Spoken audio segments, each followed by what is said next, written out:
Hallelujah. Hallelujah. Hallelujah. Firstly, I apologize. Ẹ má bínú. Iná NEPA ló ṣe mànàmáná. Ṣùgbọ́n àgbẹ̀ pé Ọlọ́run wọn iná dé padà. Hallelujah. Ẹ jẹ́ gbàdúrà. Orúkọ Jésù. Ọlọ́run tó pọ̀ ní pàtàgbára gbọ̀ngà fún àkókò yìí. Àyìn ológo fún orí ọ̀fẹ́ tó fún wa. Agbóga fún agbára ìwọ Ọlọ́run lórí ayé wa gbogbo. Àyìn ológo fún iṣẹ́ ìyanu rẹ̀. Agbẹ́ fún iṣẹ́ tó ti dáwọ́ nínú ayé wa gbogbo. Agbẹ́ fún ohun tó ṣe lọ́wọ́lọ́wọ́ báyìí. Ẹnìmọ̀ Ísírẹ́lì lórúkọ Jésù Olúwa gbọpẹ́ wa. Wọ́n tó pọ̀ ní pàtàgbára wọ́n lá gbogbo ògo fún. Wọ́n ní gbogbo ògo yẹ. Gbogbo ọlá ńlá ìwọ Jésù yìí ló yẹ. Wọ́n tó lóhun gbogbo nínú gbogbo. Ìtì agbára rẹ̀ sì ka ohun gbogbo. Ẹnìmọ̀ Ísírẹ́lì àyìn ológo fún àǹfààní ńlá yìí àtòrí ọ̀fẹ́ ńlá. Ìtì àrí gbà níwájú ìwọ Ọlọ́run. Ẹnìmọ̀ Ísírẹ́lì lórúkọ Jésù Olúwa gbọpẹ́ wa. Lónìí àwa tọ̀ wá. Àwọ̀ ojú rẹ̀. Lónìí àwa tọ̀ wá. A fẹ́ kó dáwọ́lé ayé wa. Lónìí a tọ̀ wá. A fẹ́ kó ṣe ohun tuntun kan nísinsìnyí. Èyí tí ó wù jáde ètí gbogbo ojú sì rí. Ẹ̀dùn ọkàn wa la mú tọ̀ wá o. Ẹnìmọ̀ Ísírẹ́lì kò yá nu agbára rẹ̀. Ọwọ́ àgbà ńlá èyí tí ń ṣẹ́ ogun. Ọwọ́ àgbà ńlá èyí tí ń já èdè. Ọwọ́ àgbà ńlá èyí tí ń ran ayé ẹni lọ́wọ́. Ọwọ́ àgbà ńlá èyí tí ń gbé orí ẹni sókè. Ọwọ́ àgbà ńlá èyí tí ń mú ìyanu jáde. Ẹnìmọ̀ Ísírẹ́lì Olúwa náà jáde. Bá a ṣe wá pẹ̀lú ẹ̀dùn ọkàn wa láàárọ̀ yìí. Já lọ ní ìdáláre bàbá. Jẹ́ kí ọ̀rọ̀ rẹ kó wá sí ìmúṣẹ. Jẹ́ kí orúkọ rẹ kó sì di gbéga. Bàbá ní ìparí ohun gbogbo. Ògo àtọlá yóò jẹ́ tirẹ̀ o. Láì lórúkọ Jésù Kristi Olúwa àti Olùgbàlà wa. Àmín. Ọlọ́run láti inú ọkàn rẹ láàárọ̀ yìí ni. Mo fẹ́ kó gbé Ọlọ́run ga. Mo fẹ́ ká ronú jinlẹ̀ ká dúpẹ́ fún oore tí Ọlọ́run ń ṣe. Bí ó tó bẹ́ẹ̀ ó sì jù bẹ́ẹ̀ lọ. Mo fẹ́ ká dúpẹ́ fún alágbára ńlá èyí tó tó bẹ́ẹ̀ tó jù bẹ́ẹ̀ lọ. A dúpẹ́ fún Ọlọ́run ìwòsàn yìí. Èyí tí ń pa wá mọ́ tí ń dá wa sí tí òjòjú tì wá. Ọba tí ó jẹ́ kí ogun ayé kó borí wa. Òun náà mo fẹ́ kó dúpẹ́ lọ́wọ́ Ọlọ́run yìí. Olúwa ṣeun o. Ojúmọ́ tó mọ́. Ọba tó jí ọ sí ìmọ́lẹ̀ alààyè. Ọba tí òjò sọnù. Ọba tí òjò sọnù. Ọba tí òjò ajẹ́ni sọnù. Ọba tó fi ẹ̀mí rẹ̀ rà wá padà. Ọba tó kó wa yọ. Ọba tó gbà wá. Ẹni tó gbà á lọ́wọ́ ẹkún. Ẹni tó gbà á lọ́wọ́ òṣì. Òun náà mo fẹ́ kó dúpẹ́ lọ́wọ́ Ọlọ́run yìí. Pé Jésù ṣé o. Alágbára gíga o ṣé. Ọba ńlá o mà ṣe. Dúpẹ́ lọ́wọ́ láàárọ̀ yìí. Nínú àwọn alààyè ó mọ̀ kàn mọ́ wọn. Dúpẹ́ fún oore ọ̀fẹ́ tó rí gbà. Oore ọ̀fẹ́ ńlá ni. Oore ọ̀fẹ́ ńlá ni kéèyàn wà láàyè. Dúpẹ́ fún oore ọ̀fẹ́ ìwà láàyè. Oore ọ̀fẹ́ tí Ọlọ́run fún ọ. Èyí tó dá ọ sí tilétilé tọmọtọmọ. Èyí tí òjò sọnù. Èyí tí òjò rá. Èyí tí òjò dẹni ìgbàgbé. Ọba tí òjò dẹni àgbégbè. Ọba tó pa ọmọ nínú gbogbo. Ọba tó dá ẹ sínú gbogbo. Ọba tó kó wa yọ nínú gbogbo. Aláàbò Góṣẹ́nì. Olùrànwọ́ ńlá. Agbé ayé ẹni níjà. Dúpẹ́ lọ́wọ́ Ọlọ́run yìí. Dúpẹ́ lọ́wọ́ Ọlọ́run ọba tó tó bẹ́ẹ̀ tó ju bẹ́ẹ̀ lọ. O ò bá dúpẹ́ lọ́wọ́ Jésù yìí sẹ́. dúpẹ́ lọ́wọ́ Ọlọ́run yìí ò bá fi gbogbo ògo fún gbogbo ọlá láàárọ̀ yìí ẹ̀jẹ̀ ó jẹ́ tiẹ̀. Dúpẹ́ fún ohun tí ó ṣe o, dúpẹ́ fún ohun tó ti parí, dúpẹ́ fún ohun tí ó ṣe, dúpẹ́ fún ohun tó ti parí, dúpẹ́ fún ohun tí ó ṣe, dúpẹ́ fún ohun tó ti parí, dúpẹ́ àánú ńlá, dúpẹ́ oore ọ̀fẹ́, dúpẹ́ ògo, dúpẹ́ ẹwà rẹ̀, dúpẹ́ lórí ìwà mímọ́ rẹ̀, ọba ńlá èyí tó ń pa àwọn tiẹ̀ mọ́, ẹni wọn Ísírẹ́lì èyí tó ń dá àwọn tiẹ̀ sí, ó dá ọ sí tọmọtọmọ, tilétilé, tẹbítara, tọ̀rẹ́tọ̀rẹ́, wá tí òjò lulẹ̀.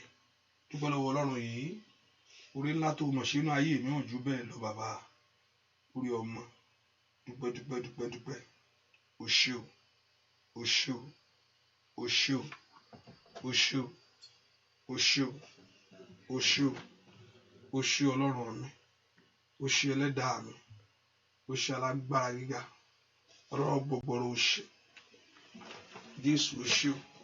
Dúpẹ́ lọ́wọ́ Ọlọ́run yìí, dúpẹ́ lọ́wọ́ Ọlọ́run yìí, dúpẹ́ lọ́wọ́ Ọlọ́run yìí, dúpẹ́ lọ́wọ́ ẹni tó ní ọ, dúpẹ́ lọ́wọ́ ẹni tó kó ọ yọ, dúpẹ́ lọ́wọ́ ẹni tí òjò sọnù, dúpẹ́ lọ́wọ́ ẹni tí òjò rá, dúpẹ́ lọ́wọ́ Ọlọ́run yìí. O ṣé o bàbá, o ṣé o Jésù, o ṣé o dádì, o ṣé o Jésù sẹ́, ọba tí kò jẹ́ ń dòkú, ọba tí kò jẹ́ ń ṣọ̀fọ̀, ọba tí kò jẹ́ ń fi ilẹ̀ bóra bí aṣọ, o ṣé o bàbá. Dúpẹ́ lọ́wọ́ Ọlọ́run yìí. O ṣé o bàbá, o ṣé o Jésù, o ṣé o bàbá, o ṣé o Jésù, tí kò jẹ́ ń dòkú, ọba tí kò jẹ́ ń ṣọ̀fọ̀, tí kò jẹ́ ń fi ilẹ̀ bóra bí aṣọ, o ṣé o bàbá. Ọwọ́ rẹ̀ dà. Ojúmọ́ ti mọ́. Ojúmọ́ ire ní sẹ́. Ó mọ lórí ayé rẹ̀. Ó mọ lórí ọmọ rẹ̀. Ó mọ lórí aya rẹ̀. Ó mọ lórí ọkọ rẹ̀. Ojúmọ́ ire. Ó ṣé o bàbá. Ó ṣé o Jésù. Ó ṣé o bàbá. Bàbá mi ó ṣé o Jésù. Ọba tí kò yẹ ń lò. Kábíyèsí. Ọba tí kò yẹ ń ṣọ̀fọ̀. Ọba tí kò yẹ kí ilẹ̀ bóra bí aṣọ. Ó ṣé o. Óyá o. Ó ṣé o bàbá. Ó ṣé o Jésù. Ó ṣé o bàbá. Ó ṣé o Jésù. Ọba tí kò yẹ ń lò. Ọba tí kò yẹ ń ṣọ̀fọ̀. Tí kò yẹ ń fi ilẹ̀ bóra bí aṣọ. Ó ṣé o bàbá. Kí ni mo fi wọ́ Ọlọ́run ńlá? Kí ni mo fi san orí rẹ̀ bàbá? Oore ìwọ máa pọ̀ pápọ̀ jù mí. Oore tó dáa fún ilé mi. Oore tó dáa lórí iṣẹ́ rẹ̀ ni. Ó pọ̀ jù, ó pọ̀ lápapọ̀. Ẹ bá mi gbé gẹ́sẹ́, ó tó bẹ́ẹ̀. Ó ṣé o bàbá, ó ṣé o Jésù, ó ṣé o bàbá sẹ́, ó ṣé o Jésù, ọba tí kò jẹ́ ń lò, tí kò jẹ́ ń ṣọ̀fọ̀, ọba tí kò jẹ́ ń filẹ̀ bóra bí aṣọ, ó ṣé o bàbá. Óyá o, ó ṣé o bàbá, ó ṣé o Jésù, ó ṣé o bàbá, ó ṣé o Jésù, ọba tí kò jẹ́ ń lò, ọba tí kò jẹ́ ń ṣọ̀fọ̀, ọba tí kò jẹ́ ń filẹ̀ bóra bí aṣọ, ó ṣé o bàbá, ó ṣé o bàbá, ó ṣé o Jésù,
láàárọ̀ yìí ọkàn rẹ gbéga níwájú Olúwa ẹgbẹ́ga ẹ máa mi gbé ẹgbẹ́ga bóyá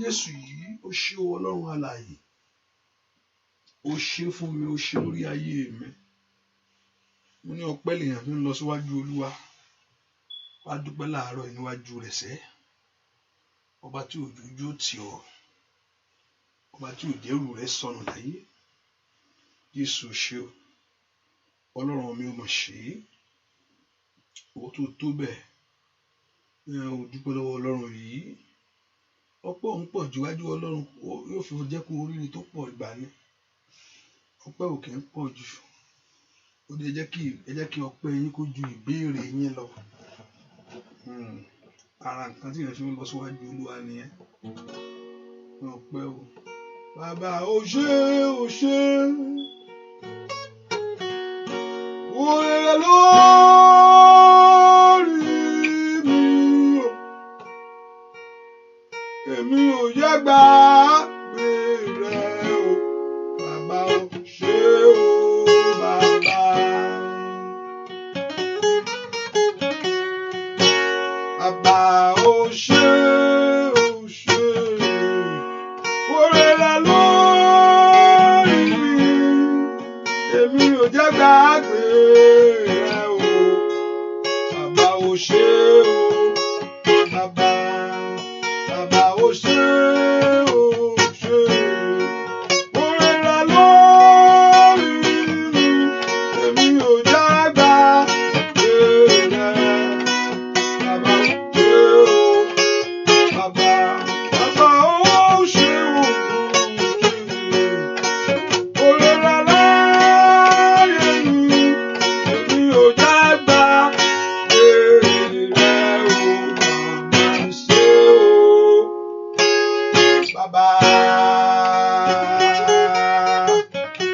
Dúpẹ́ lọ́wọ́ Ọlọ́run ọba tó ṣe gbogbo inú ayé rẹ ọba tí òjòjú tì ọ́ Jésù ṣe o gbọ́ àdúrà lórúkọ Jésù Kristi Olúwa wa jẹ́ ká sọ fún Ọlọ́run lọ́wọ́lọ́wọ́ báyìí Olúwa bá ní mo ti ṣẹ̀ sí ọ Olúwa dárí àṣídì mi jì mí ẹlẹ́ṣẹ̀ ni mí o Olúwa dárí jì mí fún mi ní ẹ̀mí ìrònúpìwàdà tòótọ́ èyí tó ṣe pàtàkì wí kó dárí jì wá nìkan pé Olúwa dárí jì mí ìyẹn kọ́ ọ̀pọ̀lọpọ̀ báyìí sọ pé Olúwa dárí jì àti ìrànfẹ́ ọ̀la màá tún ṣe kínní yẹn ṣùgbọ́n Ọlọ́run dárí jì mí báyìí kó fún wa ní ẹ̀mí ìrònúpìwàdà tòótọ́ ẹ̀mí ìrònúpìwàdà tòótọ́ ló ṣe pàtàkì ẹ̀mí tí ìyẹn á fi jùlẹ̀ bó tí ìyẹn á fi yàǹda rẹ̀ pàápàá èyí tí ìyẹn á fi gbogbo ẹ̀ fún Jésù pàápàá lórúkọ Jésù Olúwa dárí àṣídì mi gbogbo jì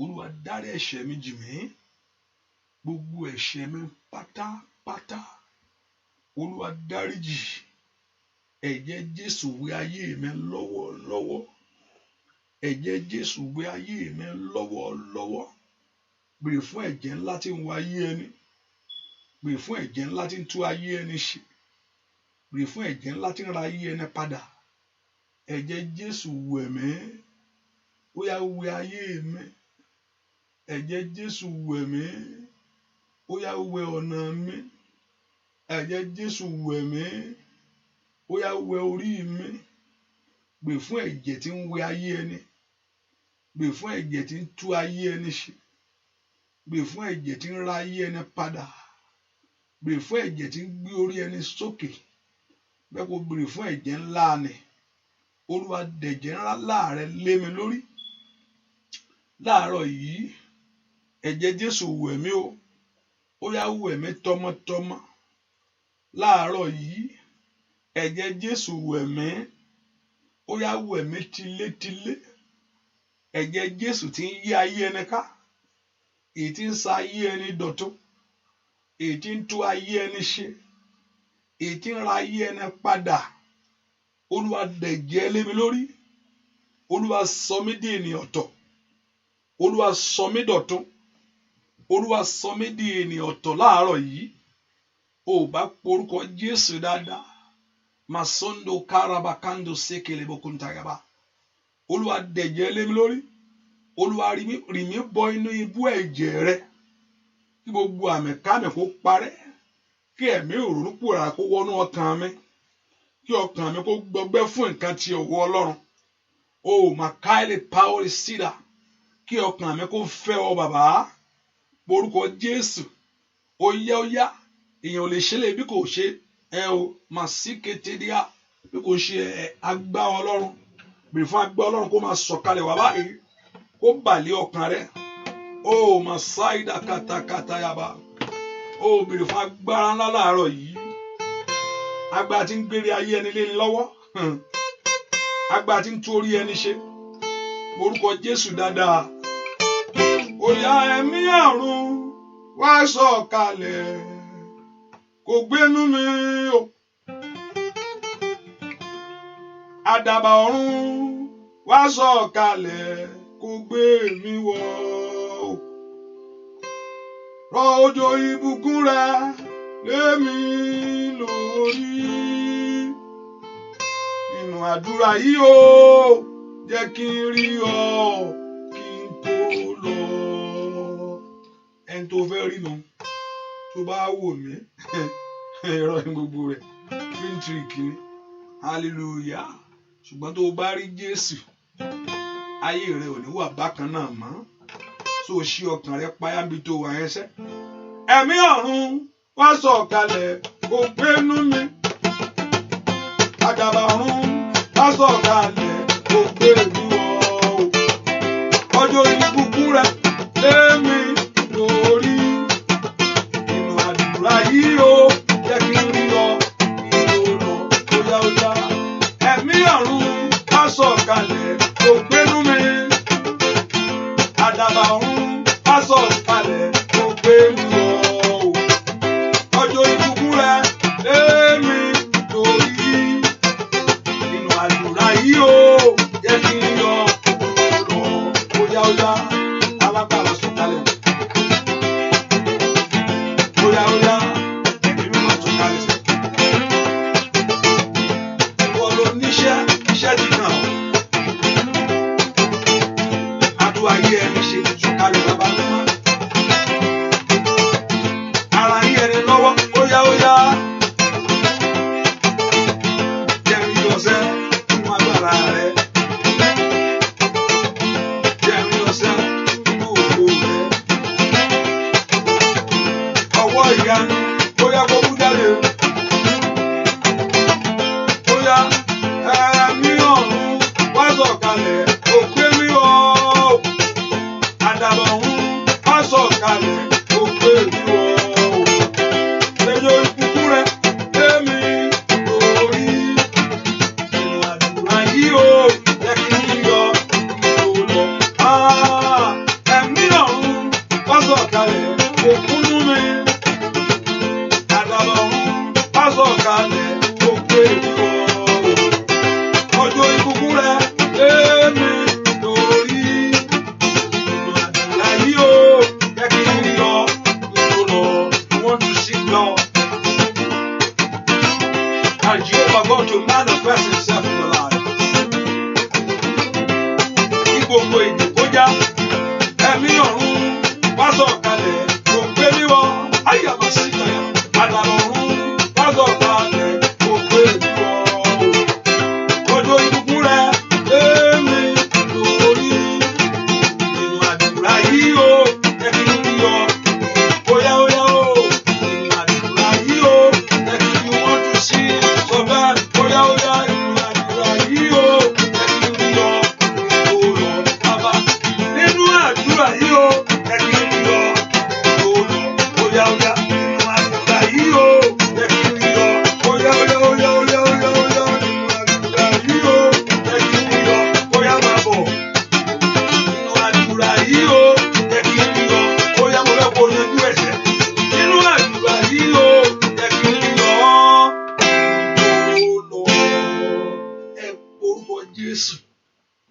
fi ara rẹ̀ hàn nínú agbára rẹ̀. The Lord Jehovah God to manifest his power in your life. Olúwa fi agbára rẹ̀ hàn mí nínú àdúrà yìí. Mo fẹ́ rí bí títóbi rẹ̀. Mo fẹ́ rí tọ́lọ́ máa fi títóbi rẹ̀ hàn ọ́. Wà á mọ̀ pé alágbára lẹ́ni tó ní lọ́wọ́. Olúwa fi títóbi rẹ̀ hàn mí. Ẹ kí ogun kógun kó pa lọ́lọ́. Ó jẹ́ kí ìjà ọ̀tá kó wọlé lọ. Lift your voice and talk to God. And Lord Jehovah God to manifest himself to you. Olúwa fi títóbi rẹ̀ hàn lórí ayé mi lọ́wọ́lọ́wọ́. Ó ní kí ayé mi kó wọnú rẹ̀ lọ. Ó ní pé àtúnṣe ńlá kó dé bá ayé mi. Ó ní kí ọwọ́ rẹ̀ kó kan rere. Somebody lift your voice to God. Borúkọ Jésù dáadáa. Olúwa sọ títóbi rẹ̀ di mímọ̀ nínú ayé mi lọ́wọ́lọ́wọ́ báyìí. Lift your voice and ask him. Jẹ́ n rí ọ. Olúwa jẹ́ n rí ọ. Ask the Lord to manifest himself to you. Ìwọ ni mo fẹ́ rí o. Mo fẹ́ rí títóbi rẹ̀. Bẹ́ẹ̀ kó gbà mí lọ́wọ́ ogun ènìyàn. I want you God to deliver me. Bẹ́ẹ̀ kó gbà mí lọ́wọ́ ogun ọ̀tá. Bẹ́ẹ̀ kó fi àṣeyọrí ńlá lé mi lọ́wọ́. Bẹ́ẹ̀ kí ọ̀rọ̀ mi kó látúnṣe. Ẹ pe orúkọ Jésù. Ó yá bẹ́ẹ̀ kó ogun ọ̀tá kó wọlẹ̀. Ìjì ènìyàn kó di asán lórí ayé mi. Ọwọ́kọ́wọ́ kó ṣègbé. Ó yá gbàdúrà. Olúwa jẹ́ n rí ọ. Nínú àdúrà yìí. Matototo likelebo kapa. Masite gebo kapa. Liketeli kapa. Ó yá nínú àdúrà yìí. Ó dán kí ọwọ́ mi kó tẹ ohun rere. Nínú àdúrà yìí. Ó dán kí ọwọ́ mi kó gbóhun rere. Nínú àdúrà yìí. Ó dán kó dá sí ọ̀rọ̀ mi. Bẹ́ẹ̀ kó fọ orí mi lọ́wọ́ lókè. Ó yá ọmọ Ọlọ́run bolo wà sẹ́. Bẹ́ẹ̀ kó porúkọ Jésù ni. Ó dán kí adéyanjú kó yanjú tiẹ̀ fún ọ. Ní orúkọ Jésù. Ó dán kí abániṣe kó bọ́ ọ ṣe tiẹ̀. Ó dán kí ọwọ́ agbára kó kàn ọ́. Ọwọ́ ìrànlọ́wọ́ kó dé bá ọ láyé. Ó yá. Ẹni tí ń bo ayé ẹ láṣìírí kó bò ọ láṣìírí. Ó dán kí Ọlọ́run kó dójú ti ọ̀tá rẹ ni. Ó yá. Ó dán kí ogun ènìyàn àti ìka ènìyàn kó padà nú ayé rẹ. Lift your voice and talk to God. It's time, oh God, for the manifestation of your power, for the manifestation of your glory. My Father, let me see you in a new dimension, in a glorious way, in a miraculous way. Porúkọ Jésù, ó yá jẹ́ n rí ọ bàbá. Ó dá kí ogun mi wọlẹ̀. Ó yá jẹ́ n rí ọ bàbá. Ó dá kí ìrànlọ́wọ́ kó dìde fún ayé mi. Ó yá jẹ́ n rí ọ bàbá. Kí ọ̀rọ̀ mi kó ní ìyanjú. Kí ogun ọ̀tá kó ṣẹ́. Kí ogun òkùnkùn kó wọlẹ̀. Ẹ gbàdúrà. Porúkọ Jésù yẹn. Jẹ́ n rí ọ bàbá. Jẹ́ kí ayé mi kó rí ọ. Gbọ́ àdúrà lórúkọ Jésù Kristi. Olúwa wa, ẹ porúkọ Jésù. Gbogbo àlejò kálejò. Èyí tí ń ṣiṣẹ́ kíṣẹ́ lórí ayé mi. Èyí tí ń ṣiṣẹ́ ìbànújẹ́, èyí tí ń ṣiṣẹ́ ìdíwọ́. Èyí tí ń bá ọ du ògo, èyí tí ń bá ọ dúre. Èyí tí ò jẹ́ kí ohun rere fọhùn. Ẹ porúkọ Jésù láàárọ̀ yìí. Gbogbo àlejò kálejò. Èyí tí ń pa ìmọ́lẹ̀ ayé mi.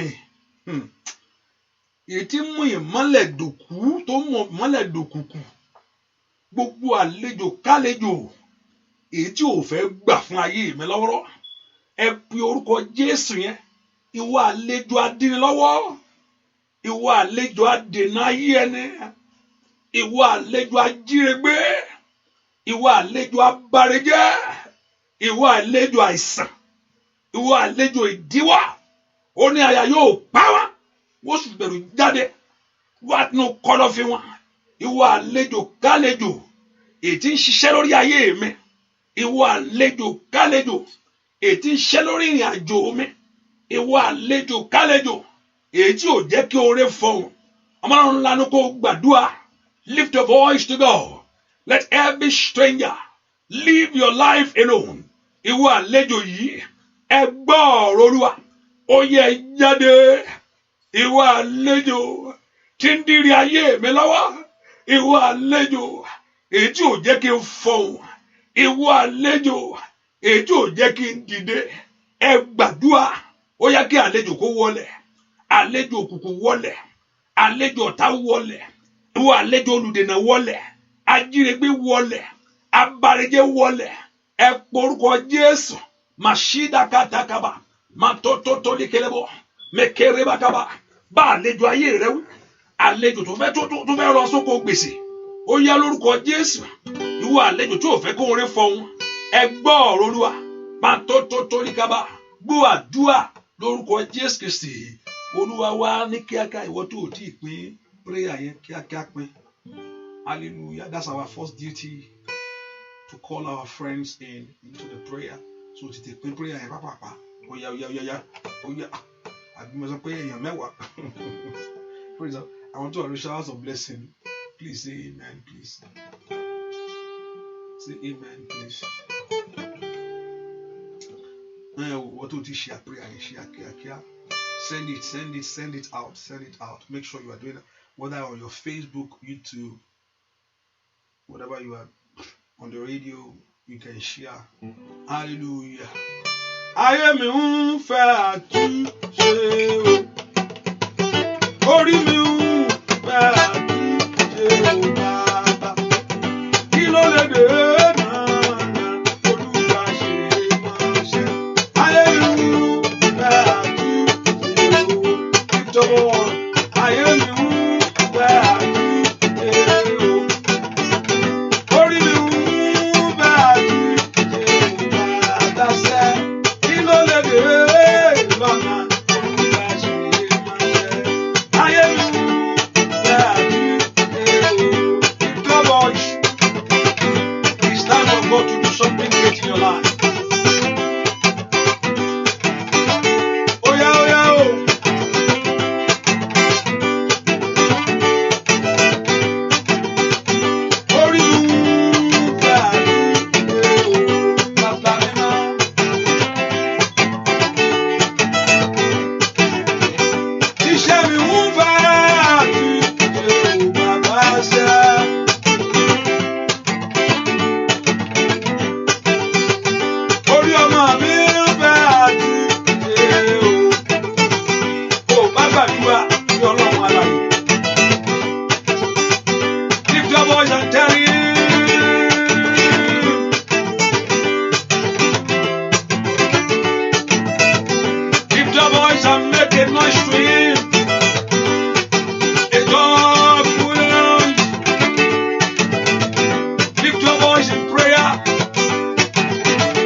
Lọ́nà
Jésù Ọlọ́run tú ayé mi ṣe fún mi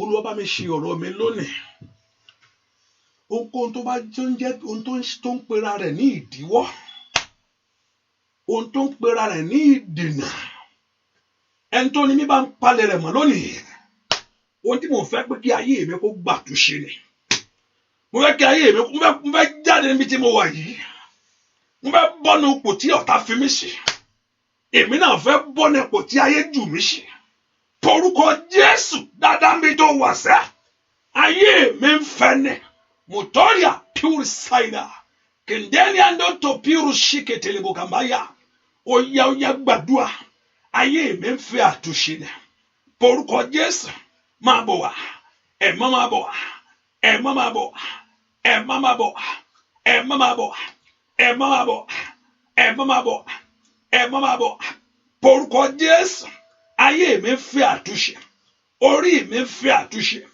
porúkọ Jésù ilé mi ń fẹ́ àtúnṣe ayé ọmọ mi ń fẹ́ Olúwa tú ayé mi ṣe Olúwa tú orí mi ṣe porúkọ Jésù likatolia kantoyaba matokari parusatayabo liketelia bashiketelebo mayeketeli bakatayaba lift your voice to God ayé mi ń fẹ́ àtúnṣe orí mi ń fẹ́ àtúnṣe èmi náà fẹ́ bọ́ lọ́wọ́ ogun yìí èmi náà fẹ́ mọ ire láyé èmi náà fẹ́ mọ ìfọ̀kànbalẹ̀ èmi náà fẹ́ mọ àṣeyọrí porúkọ Jésù pé ayé rẹ ń fẹ́ àtúnṣe pé orí rẹ ń fẹ́ ó yá porúkọ Jésù dára àtúnṣe mo tọ̀ wá fún láàárọ̀ yìí pé kó mú gbogbo àjàgàjà àti ọ̀tá gbé sí mi àjàgàtà kó gbé kó lórí mi àjàgà òkùnkùn kó gbé kó lórí ayé mi ń fẹ́ àtúnṣe gbọ́ àdúrà lórúkọ Jésù Kristi Olúwa wa ẹ porúkọ ohun tó ń dè mí lọ́nà láyé Olúwa bá ń palẹ̀ mọ́ ṣé àti wá bímọ ló wá nira ni àbí láti rí ọkọ kò nira ọkọ ọkùnrin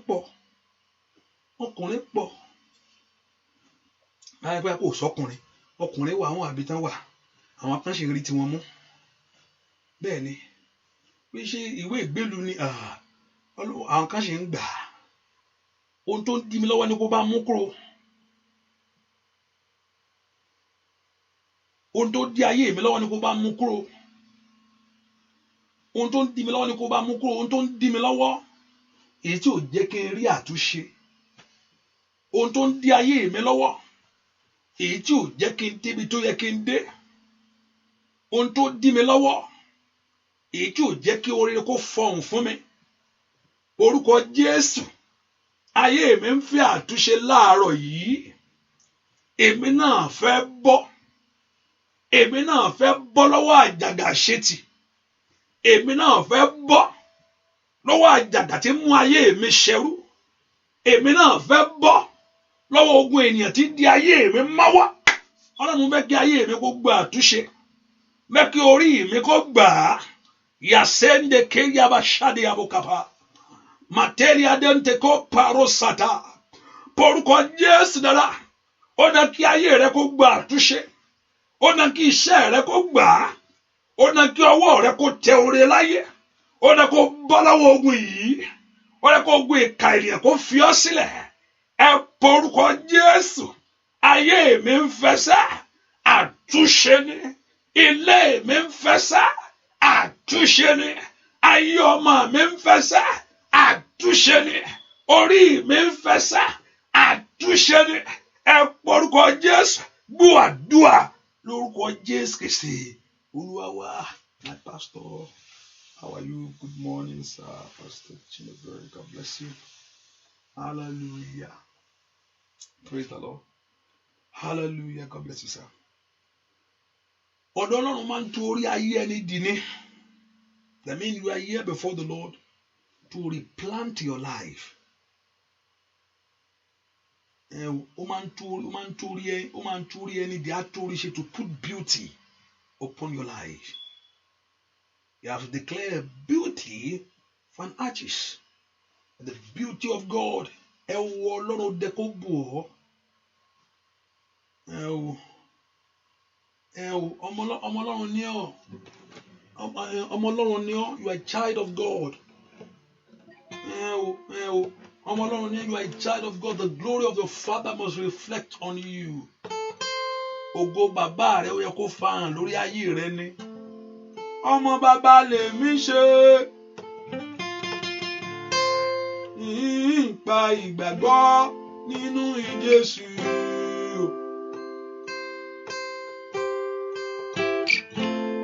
Ṣé bí bàbá mi lónìí rẹ̀ o? Kì í máa rìn, kì í máa yàn fàlàlà.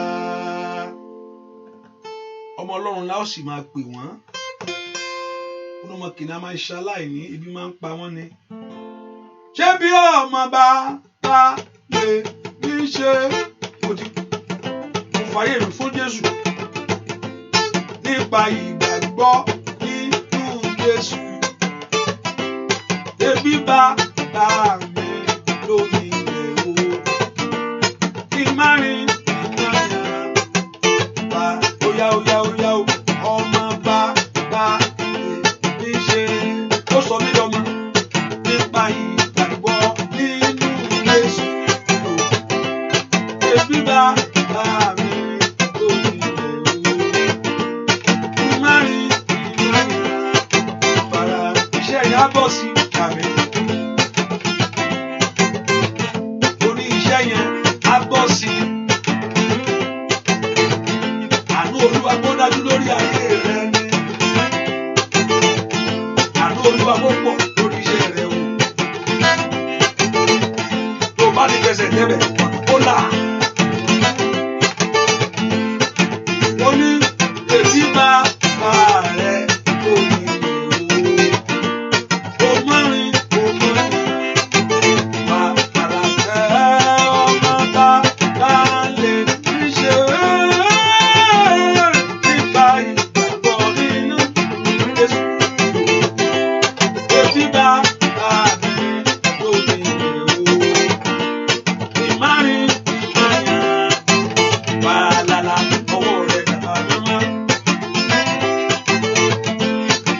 Ọmọ Ọlọ́run ní ṣe sá. Jésù ló sọ mí dọmọ o.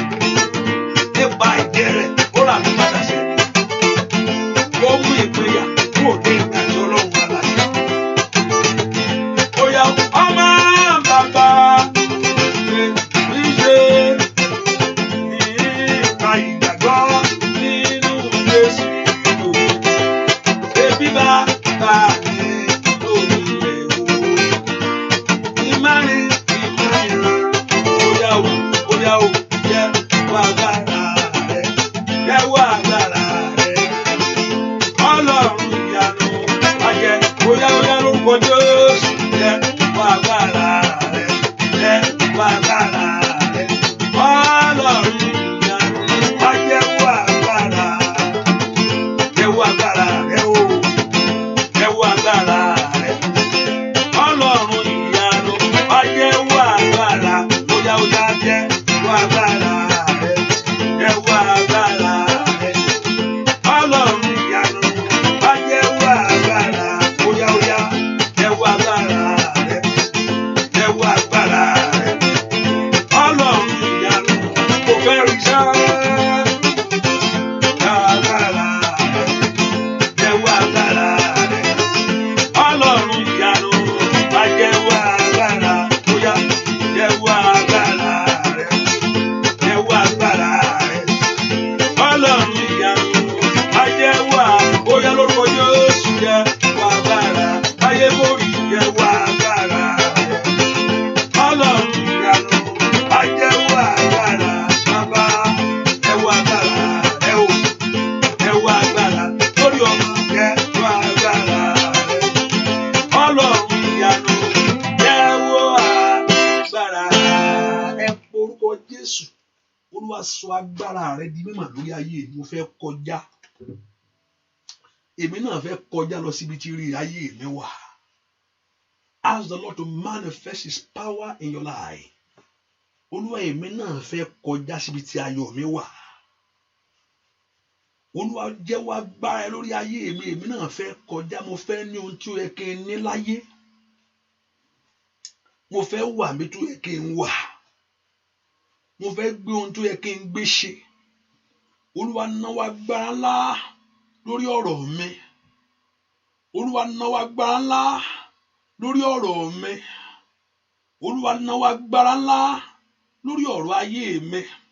Mo fẹ́ débi tó yẹ kí n dé láyé. Mo fẹ́ ní ohun tó yẹ kí n ní. Mo fẹ́ wà níbi tó yẹ kí n wà. Mo fẹ́ bọ́ lọ́wọ́ ipò ẹrú láyé. Èmi náà fẹ́ kọjá lọ síbi ire ayé mi. Ọmọ Ọlọ́run lanu kó gbàdúrà ń bolo wà sẹ́. Kí Ọlọ́run kó jẹ́wọ́ agbára rẹ̀ lórí ayé rẹ ni. The Lord God of heaven to manifest his power over your life. Olúwa jẹ́wọ́ agbára rẹ̀ lórí ayé mi. Kí ayé mi kó gba ojútùú. Olúwa jẹ́wọ́ agbára rẹ̀ lórí ayé mi. Kí iṣẹ́ mi kó gba ọ̀tun. Olúwa jẹ́wọ́ agbára rẹ̀ lórí ayé mi. Le shando buko pero shakayaba. Le tondo brando sheke telebukaba. Porúkọ Jésù. Olúwa jẹ́wọ́ agbára inú ayé mi sẹ́. Ó yá porúkọ Jésù. Olúwa kó jẹ́wọ́ agbára lórí ayé rẹ. Kí ayé rẹ kó gba ojútùú. Kí iṣẹ́ rẹ kó gba àtúnṣe. Ẹ porúkọ Jésù. Ẹni máa Ísírẹ́lì, ṣagbára rẹ di mímọ̀ lórí ọ̀rọ̀ mi o. Ẹni máa Ísírẹ́lì, jẹ́wọ́ agbára lórí iṣẹ́ mi. Kí ayé mà kí mo ní ọ. Porúkọ Jésù bí tó wà sẹ́. Kí Ọlọ́run kó jẹ́wọ́ agbára rẹ̀ ní ìrìn àjò rẹ. The Lord God of heaven to manifest his power over your life. Olúwa jẹ́wọ́ agbára inú iṣẹ́ mi gbogbo. Porúkọ Jésù bí tó wà. Ó dá kí Ọlọ́run kó jẹ́wọ́ agbára rẹ̀ ní orúkọ Jésù. Mashida katola gaba. Lisondo robokata. Porúkọ Jésù dáadáa. Olúwa jẹ́wọ́ agbára rẹ̀ nínú ayé mi. Kí ọ̀rọ̀ ayé mi kó gba ojútùú. Kí iṣẹ́ mi kó gba àtúnṣe. Somebody lift your voice to God. The Lord God of heaven to manifest his power. Kó sọ agbára rẹ̀ di mímọ̀ ní orúkọ Jésù. Oore tó tọ́ sí mi kó tẹ̀ mí lọ́wọ́. Porúkọ Jésù. Oore tó yẹ mí kó wá mi wá. Oore tó jẹ́ tèmi kó fi fún mi kankan. Olúwa jẹ́wọ́ agbára inú ayé mi. Kí ìrìn àjò ayé mi kó gba àtúnṣe o. Ọmọ Ọlọ́run níbo ló wà sẹ́. Àní porúkọ Jésù yẹn dábí tó wà. Àní níbo ló wà. Likatobia wishakayaba. Nikotolia kapiru saida. Wa ilandande ofero sati. Le prando shakayaba gaba. Litende rebo kombiru saida kapa. Porúkọ Jésù. Àkókò rẹ̀ yẹ mí láyé. Ẹ porúkọ Jésù dáadáa bí tẹ́ wà. Olúwa jẹ́wọ́ agbára rẹ̀. Kí ọwọ́ rẹ̀ kó kàn mí. Kí ọwọ́ àtúnṣe kó wọnú ọ̀rọ̀ mi. Ẹ gbàdúrà. Porúkọ Jésù. Olúwa jẹ́wọ́ agbára inú ayé mi. Kí ayé mi kó gba ojútùú. Kí ọ̀nà mi kó gba dídára. Ọmọ Ọlọ́run lanu kó gbàdúrà. Ọmọ Ọlọ́run lanu kó gbàdúrà. Ọmọ Ọlọ́run lanu kó gbàdúrà. Ọmọ Ọlọ́run lanu kó gbàdúrà. Ó dá kíre kó wá dé bá o. Ó dá kíre kó tọ̀ wá. Ó dá kíre ayọ̀ kó wọnú ayé rẹ wá ní. Olúwa jẹ́wọ́ agbára inú ayé mi. Kí àdúrà mi kó gbà. Kí àdúrà mi kó gbà. Kí ẹnu ẹ̀gàn kó kú o. Ẹnu àṣetì kó kú o. Ẹnu àmúbọ́ kó kú o. Ẹnu ìtìjú kó kú o. Kí ọ̀rọ̀ mi kó látúnṣe. Ẹ porúkọ Jésù. Olúwa jẹ́wọ́ agbára inú ayé mi. Ní orúkọ Jésù. Mo gbé ojú sókè sí ìwọ Ọlọ́run. Níbi tí ìrànlọ́wọ́ lá wà. Mo gbójú sókè sí ìwọ Ọlọ́run. Níbi tí àtúnṣe wà láàárọ̀ yìí. Ní orúkọ Jésù. Olúwa jẹ́wọ́ agbára inú ayé mi. Kí gbogbo èèyàn kó bá mi yìn ọ́ lógo. Kí gbogbo èèyàn kó bá mi gbé ọ ga sẹ́. Ẹ porúkọ Jésù. Olúwa jẹ́wọ́ agbára inú ayé mi. Kí ọwọ́ mi kó tẹ oore láyé. Ọmọ Ọlọ́run lanu kó gbàdúrà ni. Mashanda do tekelaba. Mayaku toko pero sete. Likendele bokumbe ko shagabo. Mayika telia. Olúwa jẹ́wọ́ agbára rẹ̀.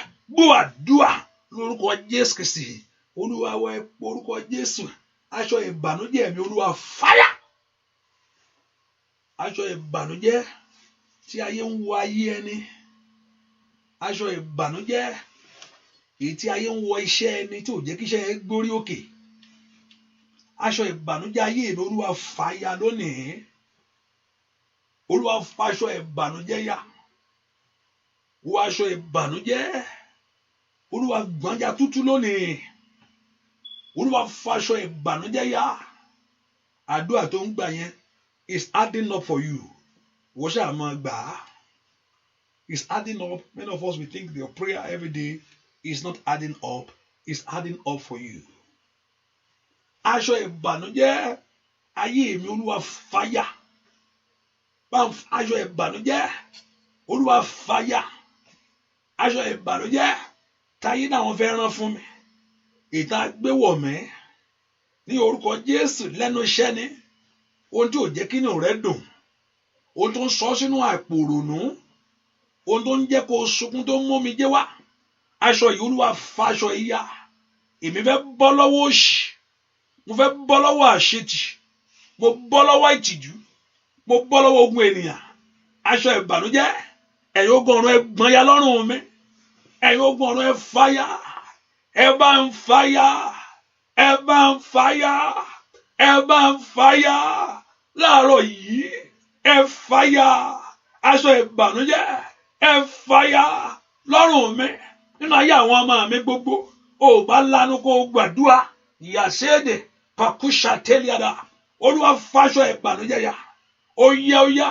aṣọ òṣì kó yá láàárọ̀ yìí aṣọ ẹ̀gàn kó yá láàárọ̀ yìí ẹ̀yin ogun ọ̀run ẹgbọ́n yá o ẹ bọ́ tèmi lọ́rùn ẹ bọ́ tèmi lọ́rùn mi ẹ bọ́ aṣọ òṣì lọ́rùn mi ẹ bọ́ aṣọ ọ̀rọ̀mọbí lọ́rùn mi àìrọ́kọ yẹ bọ́ ní tèkéli àdàkàpà lùsọkò pẹ̀rẹ̀kọ̀pà aṣọ èrò ẹ̀yìn Olúwa bọ́ ẹ bọ́ aṣọ ìtìjú ẹ bọ́ aṣọ gbèsè ẹ bọ́ ó yá níbo ló wà sẹ́ makari power side ó yẹ bọ́ aṣọ ìbànújẹ́ fàyà mi gbọ́dọ̀ wọ̀ ní kétékétékébò màtó kárí abàtà kò gbọ́dọ̀ jẹ́ tèmi o ní orúkọ Jésù lìkẹtúrà pàwùṣàdà orúkọ Jésù dára kọ́lọ́n kó gbọ́n aṣọ ìbànújẹ́ ní ìrìn àjò ẹ̀ ètò mú ẹ parabolẹ́tì yẹn ètò jẹ́ kó wà lójú kan yẹn ètò ò jẹ́ kó ríwé ẹ gbàṣẹ ẹ pọ orúkọ Jésù gbogbo àjọ tí ò jẹ́ kọ̀kànlẹ́ balẹ̀ ó yẹ fàyà láàárọ̀ yìí ó yẹ bá ń fàyà ẹ gbà mí lọ́wọ́ ìyà yìí mo wá kẹ́ ẹ gbà mí ni Olúwa mo wá kẹ́ ẹ gbà mí ni orúkọ Jésù mo wá kẹ́ wá tó ayé mi ṣe ni Olúwa mo wá kó dá sí ọ̀rọ̀ mi ni Olúwa mo wá kó mú ìyanu ṣẹlẹ̀ ni Olúwa mo kó dábìrà ni gbúàdúà lórúkọ Jésù Kristi Olúwa wa wò mí sàn o wò mí sàn gbà mí là o gbà mí là nítorí ìwòsàn ni mo ṣe wá o Olúwa wò mí sàn o wò mí sàn gbà mí là o gbà mí là nítorí ìwòsàn ni mo ṣe wá o Olúwa bóyá o nítorí ìwòsàn ni mo ṣe wá o Olúwa bóyá nítorí ìwòsàn ni mo ṣe wá o Olúwa bóyá nítorí àtúnṣe ni mo ṣe wá o Olúwa bóyá omi sàn o omi sàn àmìlà o àmìlà nítorí ìwòsàn ni mo ṣe wá o Olúwa bàbá nítorí ìwòsàn ni mo ṣe wá o bóyá nítorí ó di lọ́wọ́ ó yá bèrè fún nítorí ìwòsàn ni mo ṣe wá o ó ní ó di lọ́wọ́ ó yá o nítorí ìwòsàn ni mo ṣe wá o Olúwa bàbá mi nítorí ìwòsàn ni mo ṣe wá o Olúwa nítorí ìwòsàn ni mo ṣe wá o Olúwa bóyá nítorí àtúnṣe ni mo ṣe wá o Olúwa ó bọ́ ṣe nítorí ìwòsàn ni mo ṣe wá o Olúwa ẹ orúkọ Jésù nínú àdúrà yìí jẹ́ ń lọ pẹ̀lú ìdáláre bàbá Olúwa dá mi láre láàárọ̀ yìí Olúwa dá mi láre láàárọ̀ yìí ó pẹ́ tó ti ń wá síwájú rẹ̀ sẹ́ ṣùgbọ́n kó jẹ́ kó lọ pẹ̀lú ìdáláre láàárọ̀ yìí àti nìkan ló ti ń béèrè tó ń béèrè yẹn sẹ́ ṣùgbọ́n láàárọ̀ yìí Olúwa dá mi láre mo béèrè fún ìdáláre Olúwa wo ti ń kanlẹ̀kùn Olúwa dá mi láre láàárọ̀ yìí ni kó dá mi láre Olúwa dá mi láre láàárọ̀ yìí ni kó ṣe tèmi fún mi Olúwa dá mi láre láàárọ̀ yìí ni kó gbé orí mi òkè Olúwa dá mi láre láàárọ̀ yìí jẹ́ kí oore tí mò ń wá kó tẹ̀ mí lọ́wọ́ ọmọ Ọlọ́run béèrè fún láàárọ̀ yìí ni kó dá ọ láre láàárọ̀ yìí ni kí Adéyanjú kó yanjú ọ̀rọ̀ rẹ ni o. Olúwa dá mi láre láàárọ̀ yìí. Láàárọ̀ yìí ni kó ṣe ọ̀rọ̀ mi látúnṣe. Láàárọ̀ yìí ni kó mú oore tí mò ń béèrè lọ́wọ́ rẹ lé mi lọ́wọ́. Agbá Ọlọ́run ká, ọwọ́ Ọlọ́run kíní yẹn wà o. Ọwọ́ Ọlọ́run ni kíní yẹn wà o. Ọwọ́ Ọlọ́run ni iṣẹ́ yẹn wà o. Ọwọ́ Ọlọ́run ni ilé yẹn wà o. Ọwọ́ Ọlọ́run làṣeyọrí yẹn wà o. Ọwọ́ Ọlọ́run ni ọmọ rẹ wà o. Àní láàárọ̀ yìí ni kó dá mi láre kó yànda orí lé mi lọ́wọ́. Láàárọ̀ yìí ni kó gbé ọmọ mi lé mi lọ́wọ́ Olódùmarè. Láàárọ̀ yìí ni kó ṣe ìyanu fún mi. Láàárọ̀ yìí ni kó dìde kó gbè mí níjà. Orúkọ Jésù mi tó wà sẹ́. Láàárọ̀ yìí ni kó bá mi ṣe tèmi. Láàárọ̀ yìí ni kó gbà mí láyé ohun rere. Láàárọ̀ yìí ni kó fọ́ ohun rere fún mi. Láàárọ̀ yìí ni kó bá mi ṣe. Láàárọ̀ yìí ni kó yanjú ẹ̀ṣẹ̀. Ó yá ó yá ó yá ó yá ó yá ó yá. Orúkọ Jésù. Meshanda gada ko soteya. Yekando ko peru sakayaba. Nikondo bo shikiye. Orúkọ Jésù. Kí ìdààmú rẹ kó dópin. Mo ń gbàdúrà fẹ́nìkan lọ́wọ́ báyìí. Mo ní ìdààmú rẹ kó dópin. Gbogbo agbára tó ń dà ọ́ láàmú. Gbogbo agbára tó ń dà ọ́ láàmú. Gbogbo agbára tí ń dà ìrìn àjò ẹ láàmú. Gbogbo agbára tí ń dà ayé ẹni láàmú. Lónìí, agbára náà kó ṣègbé. Ó yá ó yá ó yá. Olúwa kó ràn án lọ́wọ́. Kó fà ọ́ jáde kúrò nínú ìyà. Mo ní kí Olúwa kó ràn án lọ́wọ́. Kó fà ayé rẹ jáde kúrò nínú òṣì. Mo ní kí Olúwa kó ràn án lọ́wọ́. Kó mú ọ jáde kúrò nínú ẹ̀gàn. Mo ní kí Olúwa kó ràn án lọ́wọ́. Kó dójú ti ọ̀tá rẹ gbogbo. Mo ní kí Olúwa kó ràn án lọ́wọ́. Kó jẹ́ kí ojú rẹ kó ríre. Kí ọwọ́ rẹ kó ba ohun rere láyé. Mo ní kí Olúwa kó ràn án lọ́wọ́. Kó sọra rẹ̀ di mímọ̀ fún ayé rẹ. Gbogbo ẹnu ẹ̀gàn àti ọwọ́ àṣetì. Gbogbo ẹnu òṣì. Rí kàtàkàtàtà. Lòsóńdò bó sàkáyàbò. Kó kùnú ayé rẹ. Mo ní kí Olúwa kó ràn án lọ́wọ́. Kó nu omijé rẹ láàárọ̀ yìí. Mo ní kí Olúwa kó ràn án lọ́wọ́. Kó sọ ohun tó ń wá di mímọ̀ fún ọ. Ai makali saida. Mo ní kí Olúwa kó ràn án lọ́wọ́. Kó gbé ọ débi tó wà sẹ́. Kí ilẹ̀kùn ńlá fún oore kó ṣí níwájú ẹ. Mo ní kí Olúwa kó ràn án lọ́wọ́. Kó mú ìran rẹ ṣẹ. Mo ní kí Olúwa kó ràn án lọ́wọ́. Kó bọ́ ọ ṣe ohun tó ń fẹ́. Ai makali abasida. Mo ní kó mú ọwọ́ ẹ̀ka ènìyàn kúrò. Ọwọ́ ẹni bí ènìyàn. Ó wá dènà ayé ẹni. Ní orúkọ ọwọ́ ajá ayé ẹni léyà. Ọwọ́ apá ayé ẹni lójú. Ó yá kí Olúwa kó ràn án lọ́wọ́. Kó rí tiẹ̀ mú màmá. Kó rí tiẹ̀ ṣe ni. Ní orúkọ Jésù. Mo ní kí Olúwa kó ràn án lọ́wọ́. Kó mú ọ débi ayọ̀ rẹ ní. Àkókò ìyanu rẹ tó. Àkókò àṣeyọrí rẹ tó. Ó yá gbà á. Ohun ìyanu kó ṣẹlẹ̀. Mà tó likelebo. Mà tètè likalabakapa. Bàró ṣeketelebo. Ó yá kó Olúwa kó ràn án lọ́wọ́. Gbúàdúà lórúkọ Jésù Kristi Olúwa wa. Mo ní ìṣẹ́jú méje láti lọ. Ìwọ tó ti wọnú àdúrà yìí tó ti ṣe akíní yẹn. Send it as a message to us. Send it as a message to your friend. Àdúrà ni kì í ṣe pé. Hallelujah. Jẹ́ kó yọrí sí rere o. Jẹ́ kó yọrí. Mo ní jẹ́ kó yọrí sí rere o. Jẹ́ kó yọrí. Ọ̀rọ̀ ayé mi. Jẹ́ kó yọrí. Ọ̀rọ̀ ilé mi. Jẹ́ kó yọrí. Ayé ń dóde. Wọ́n bá mi ń kájọ́. Wọ́n wo ojú ọdún tí lọ. Ó mà ti lọ láti ó mà ṣe díẹ̀ tán ti lọ báyìí náà. Wọ́n ń bọ̀ ọ̀kà ìjọ tó wọlé wá. Ó mà ti pẹ́ tó ti dé bí ìnà. Ó ti pẹ́ tó ti dé àbí bẹ́ẹ̀ ni ọjọ́ tó dé yẹn. Jẹ́ kó yọrí sí rere o. Jẹ́ kó yọrí sẹ́. ayé ń bá mi wò Olódùmarè sẹ́ wọ́n rán wọ́n wò bí ohun tí ń bàjá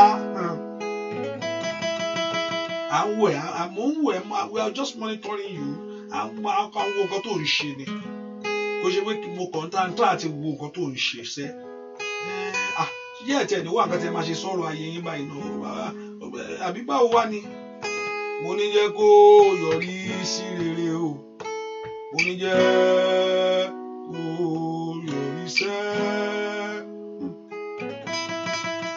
ọ̀rọ̀ ayé mi jẹ́ kó yọrí óyá.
Ìyà ò gbúdọ̀ tún jẹ ọ́ mọ́, ayé rẹ ò gbúdọ̀ tún mòṣì mọ́.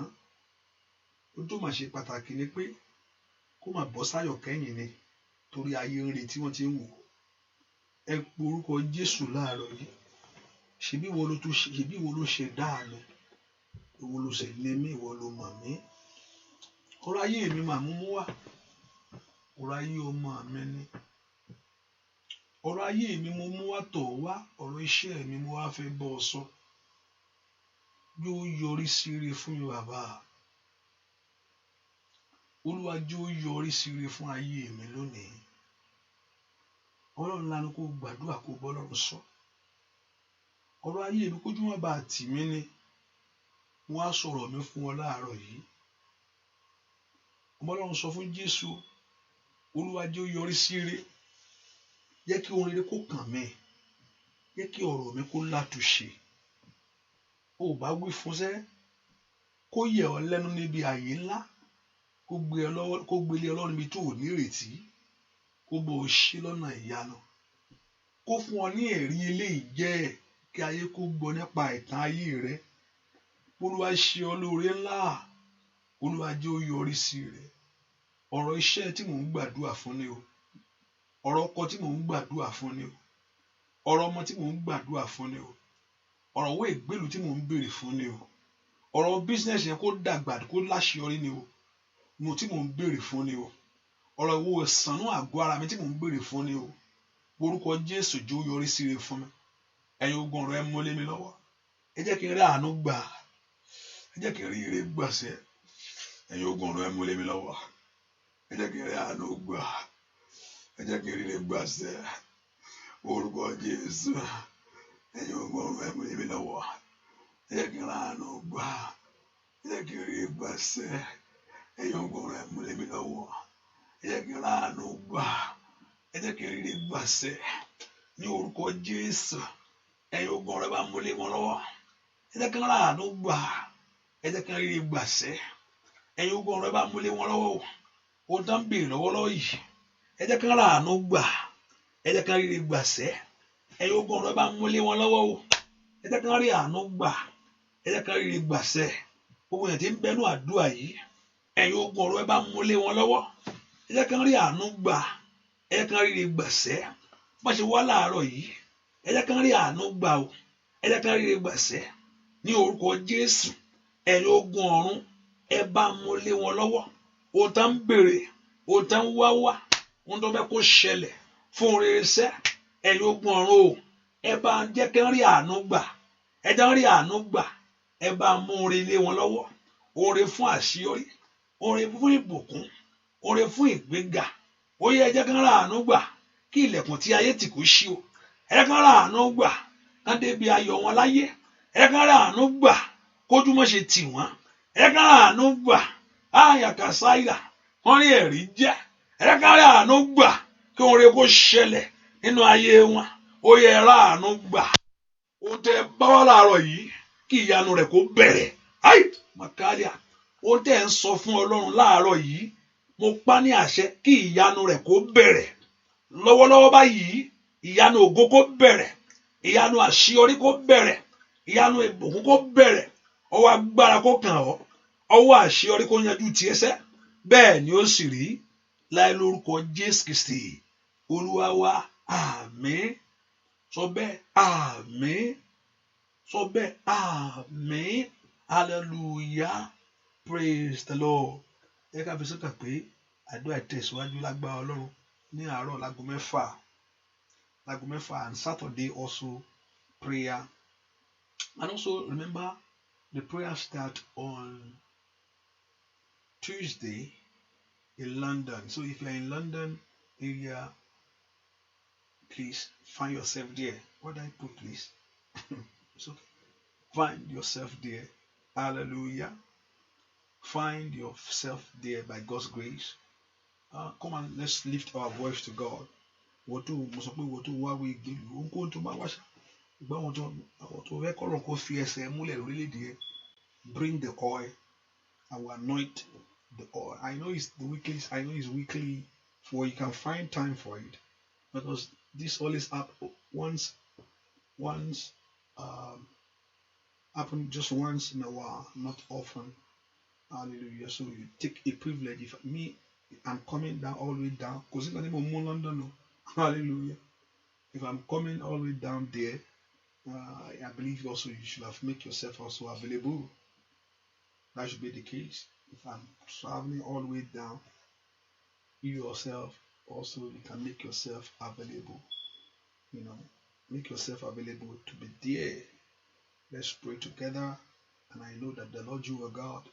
Ọlọ́run tó rán èmi, òní mo fẹ́ bá yín sọ, mọ̀ pé ó tóbi jù bẹ́ẹ̀ lójú ó pọ̀pọ̀pọ̀, yóò fi títóbi ẹ̀ fún wàá sì lẹ́rìí. Hallelujah. And also if you have a testimony, let us know. Send your testimony in, because I know Ọlọ́run yóò yẹ kó máa mú ìyanu ṣẹlẹ̀ kí ẹ̀rí kó máa ṣẹlẹ̀ ní ayé èèyàn kó dọ̀ gbàdúrà lásán. Ẹ fẹ́ àdúrà kó mú orí jáde ni. That's the purpose of prayer. And not only that, you love this God. You love Him. You love the Lord. You love the Lord more than what you are looking for. Solution is in the hand of Him. Let your spirit connect with Him. And also thirdly, let's support the work of God, which I encourage everyone to do as a monthly, in your own capacity, in your own strength. Do that. Enhance the prayer. Ó máa ń jẹ́ kí àdúrà gbà kò ń tàdúrà mo ṣe parí àdúrà ni pé kí wọ́n bẹ̀rẹ̀ sí he show the heart of your love. Your giving just show the heart of love towards God. Kí ni èèyàn lè fún Ọlọ́run? Mi lè fún owó mi bọ́ Ọlọ́run ṣeré. But mo lè fún no. Ọlọ́run ju gbogbo èrè. You can give Him anything. Hallelujah. Remember, let me tell you one thing. The disciple in the first apostle, I just want to clear something. The first apostle, the rest, them they sold their house. Wọ́n ta ilé wọn, wọ́n ta ọ̀nà wọn, wọ́n wá gbé wá sí apostle feet. And I begin to look at the scripture very well. I'm not saying I'm not saying that, but I'm just showing how much God comes first than anything else in our life. How God wọ́n ilé téèyàn ní ó ti ń save fún ilé already now. So tí n bá nílé nìsín mo ti save fún ilé kí n tó nílé. I mean, I can see my house is just part of the savings of my life. Ilẹ̀ tí yàrá is part of the property téèyàn ní. So wọ́n á lọ ń tà, wọ́n á ń gbé fún àwọn apostle. Àwọn apostle náà ò fi gun bẹ́ǹsì o, wọ́n fi gun kíní o, they use it right, they use it rightly, for the work of God. So wọ́n rí pé and no one lack among them. That's that. No one lack. Wọ́n rí pé iṣẹ́ Ọlọ́run láti tẹ̀síwájú. And they so nísìn now tell me pé kí ló wá kù tí yóò lè fún Ọlọ́run. That's the first beginning of the gospel. Ohun tó kọ́ ṣẹlẹ̀ ní ìbẹ̀rẹ̀ iṣẹ́ ìrere nìyẹn. Like people selling their house, people selling their cars, selling their home for the gospel. So they plan with God first before they plan their life. They plan with God first before they plan their life.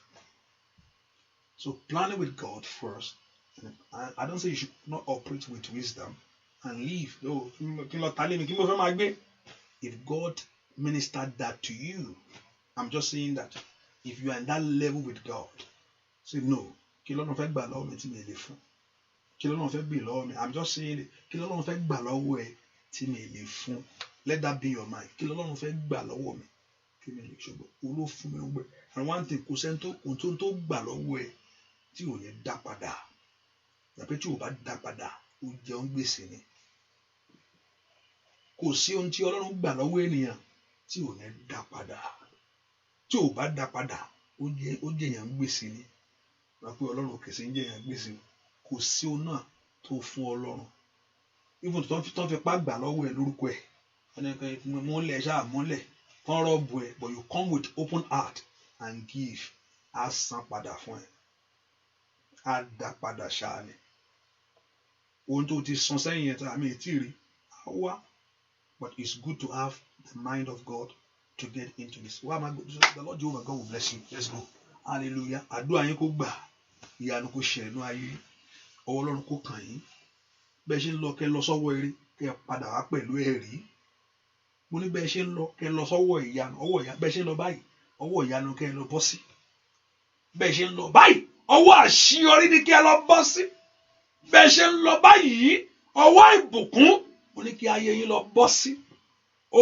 Ẹ̀ẹ́nì bọ́ sọ́wọ́ gbéńdá lórúkọ Jésù. Ẹ̀ẹ́nì bọ́ sọ́wọ́ àìsàn. Ọwọ́ ìbùkún mo ní ẹ lọ sọ́wọ́ ìbùkún bẹ́ẹ̀ ṣe ń lọ kẹ́ wá padà pẹ̀lú ẹ̀rí. Lórúkọ Jésù kó rí bẹ́ẹ̀. Ara kó tù yín o. Òjò ìbùkún kó ràn sórí ayé yín. Bẹ́ẹ̀ ni ó sì rí o. Láì lórúkọ Jésù Kristi. Olúwa wa àmín. Àmín. Àmín lórúkọ Jésù. Hallelujah. Hallelujah. Ọlọ́run kó yomi ẹ sí mọ́ kó mú ìyanu wá. Láì lórúkọ Jésù Kristi. Olúwa wa. God bless you. See you in the morning by 6 a.m. God bless you. Hallelujah. And also, if you need more information of coming to that location, there's a number there on the flyer, so you can look at the flyer very well, and so you can be there, so you can check the address on the flyer. So, I'm expecting everyone to be there by God's grace if you're in that area. Hallelujah. God bless you. Bye-bye. If you manage a team, you have to try Monday.com. Monday.com is a platform to track everything you're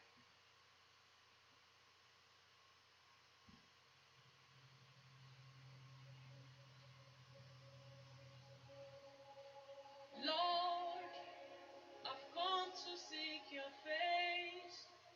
Let your grace